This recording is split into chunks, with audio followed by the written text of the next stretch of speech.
Good morning every all of you. तो आज हम जो बात कर रहे हैं अपने जो हमारा कंटिन्यूसली टॉपिक चल रहा था, टॉपिक का हमारे नाम क्या है? Trade introduction, safety and precautions. आज इस चैप्टर के हम समरी के बारे में बात करेंगे, ठीक है। यानी कि ये चैप्टर हमारा क्लोज हो चुका है।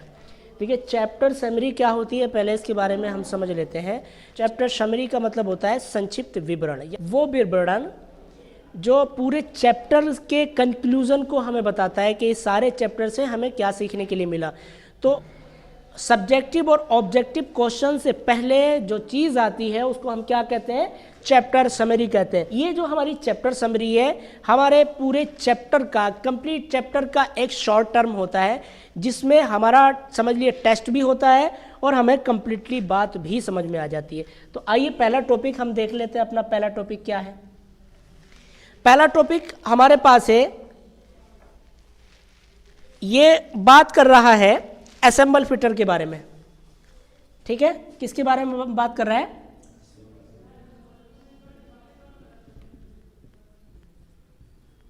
शॉर्टली हम जानेंगे असेंबल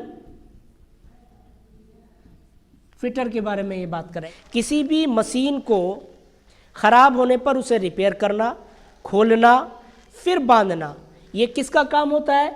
असेंबल फिटर का काम होता है। मतलब असेंबल फिटर का रियली जो वर्क होता है वो मशीन के अलग अलग पार्ट्स को एक जगह जमा करके उनको जोड़ देता है और एक मशीन बन करके तैयार हो जाती है, यानी कि वो मशीन वर्क करने लगती है। समझ गए? दूसरा हमारे पास है फैब्रिकेशन फिटर। ये फैब्रिकेशन फिटर क्या होता है? सीट मेटल का वर्क होता है, वो सब हमारा कौन करता है? हमारा फैब्रिकेशन फिटर करता है। अब क्या कहलाता है?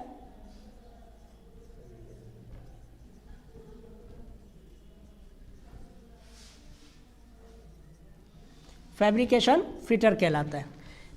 सीट मेटल का वर्क करने वाले को फैब्रिकेशन फिटर कहते हैं, इतना याद रखिए। इस फैब्रिकेशन फिटर में मैक्सिमम जो धातु की चादर होती है उसको किस चीज से जोड़ा जाता है? पहला रिवेट से जोड़ा जाता है और दूसरा सोल्डरिंग से भी जोड़ा जाता है, ब्रेजिंग से भी जोड़ा जाता है। अब देखना ये होता है कि जो मेटल है वो मेटल किस धातु का है। जिस धातु का मेटल होगा उसी तरह से हम उस पर वर्क भी करेंगे, ठीक है। तीसरा हमारे पास है बंद पड़ी मशीनें। बंद पड़ी मशीनों को रिपेयर कौन करता है? बंद पड़ी मशीनों को रिपेयर कौन करता है?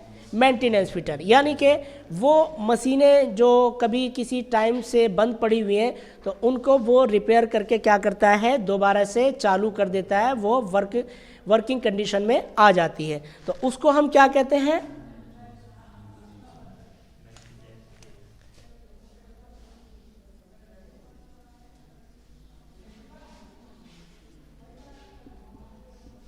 मेंटेनेंस। समझ गए? नेक्स्ट हमारे पास क्या है? Bench fitter. क्या है? Bench fitter. ये बेंच फिटर का मैक्सिमम वर्क जो होता है वो किस में होता है? हाथों से होता है, ठीक है। यानी कि 75% वर्क वो किससे करता है? हाथों से करता है, हाथ वाले औजारों से करता है, ठीक है। उसको हम क्या कहते हैं? बेंच फिटर कहते हैं। नेक्स्ट टॉपिक हम देख लेते हैं, पाइप फिटर। पांचवा है हमारे पास क्या है? Pipe fitter. पाइप का मतलब क्या? जो हमारे नलों में या गैस में या लिक्विड को किसी एक स्थान से दूसरे स्थान तक ट्रांसफ़र करने के लिए जिन पाइपों का यूज़ किया जाता है उन्हें क्या कहते हैं? और उनको जो असेंबल करता है, उनको जो बनाता है, उसको हम बोलते हैं पाइप फिटर, ठीक है। इसकी रिपेयर करना, मेंटेनेंस करना, बनाना, ये सब किस में आता है? पाइप फिटर में आता है। नेक्स्ट हमारे पास वो किस चीज़ के बारे में बात कर रहा है? एक्सीडेंट के बारे में बात कर रहा है, ठीक है। एक्सीडेंट क्या है? मशीन पर वर्क करते समय हमने क्या किया? अपने माइंड को मशीन से हटा करके किसी दूसरी जगह पर डाइवर्ट कर दिया, तो मशीन ऐसी जगह पर एक्सीडेंट हो जाएगा। पहला।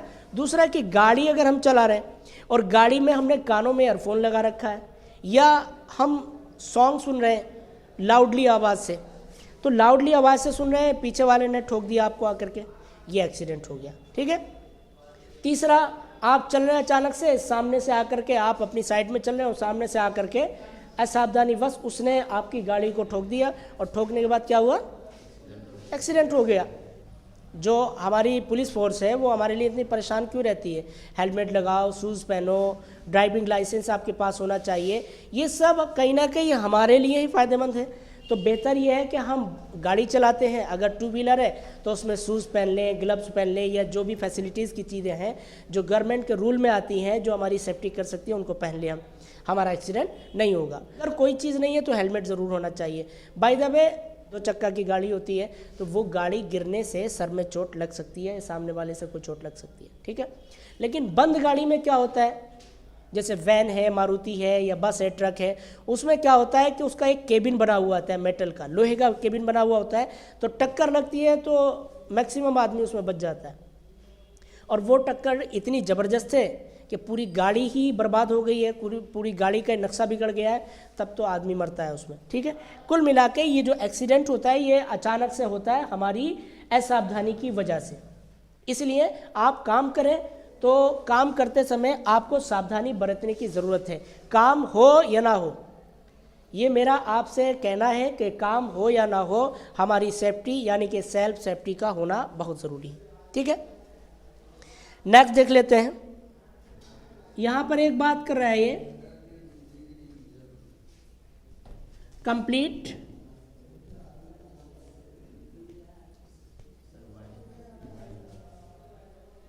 ठीक है, कंप्लीट नॉलेज। ये कंप्लीट नॉलेज क्या है, हम कौन है, इंजीनियर है। इंजीनियर का ये फंडा होता है कि भाई जिस चीज़ के बारे में मैं नहीं जानता है मैं उसको नहीं करूँगा। ठीक है। तो यहाँ पर ये कंप्लीट नॉलेज का मतलब ये है कि जब तक हम किसी मशीन के, किसी मनुष्य के, या किसी अदरवाइज कोई भी चीज़ के बारे में हम कंप्लीट जान नहीं लेंगे, हम उसके बारे में कोई एक्शन नहीं ले सकते। ठीक है। मशीन के बारे में हम कंप्लीट नॉलेज नहीं रखते हैं तो हम उसको नहीं टच करेंगे।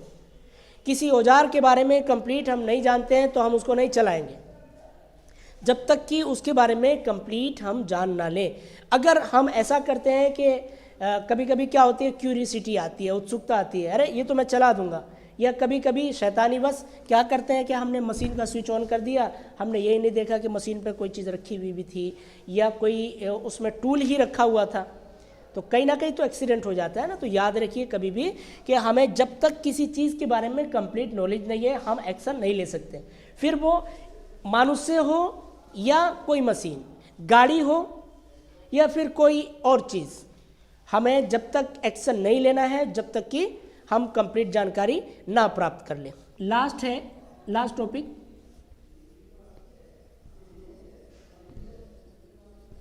क्लीनिंग एंड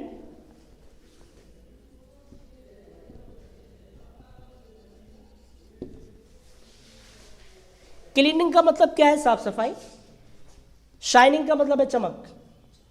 ये जिस जगह पर हम वर्क कर रहे हैं कहीं ना कहीं इन दोनों का इम्पोर्टेंस है। क्यों? जिस जगह पर हम काम कर रहे हैं वहाँ का वातावरण का साफ रहना बहुत ज़रूरी है, मीन्स एटमॉस्फेयर का। एटमॉस्फेयर अगर हमारा साफ सुथरा नहीं है, ऑक्सीजन की कमी है, या गंदगी की वजह से हमने जो खाया वहीं फेंक दिया और कंटिन्यूसली हम वर्क करते चले जा रहे हैं, ऐसी कंडीशन में क्या होता है, बीमारी पैदा हो जाती है, और बाय द वे उसमें आग भी लग सकती है, और भी बहुत सारे एक्सीडेंट हो सकते हैं। या फिर ऐसा जानवर, ठीक है, ऐसा जानवर जो आपकी बॉडी को नुकसान पहुंचा सकता है, आपको काट सकता है। अभी जानवर कहाँ छुपेगा भाई, जानवर ऐसी तो जगह छुपेगा जहाँ पे कूड़ा करकट होगा। तो याद रखिए कि अपनी वर्कशॉप में या जिस जगह पर आप काम कर रहे हैं वहाँ पर आपको हमेशा याद रखना है कि वहाँ आप साफ सफाई ज़रूर कीजिए। ठीक है। और मैं स्पेशली आपको ये बात बोलता हूँ कि काम करने से पहले, काम करने के बाद और बीच में भी कभी कभी हमें साफ सफाई मशीन की करते रहनी चाहिए। फ्लोर पर ज़्यादा गंदगी लग गई है तो सबसे पहले उस गंदगी को उठाकर या तो 4th ग्रेड वाले से या खुद ही अपनी मशीन का कचरा उठाकर वन साइड कर दीजिए, उससे तो बेहतर होगा कि एक्सीडेंट हो जाए। भाई मुझे शर्म नहीं करनी चाहिए, मैं मशीन चला रहा हूँ तो मुझे मेरी मशीन के द्वारा जो गंदगी हो रही है तो उससे मुझे शर्म किस बात की है, या मुझे शर्माना किस बात का है? भाई गंदगी मैंने करी तो मैं उठा सकता हूँ, ठीक है।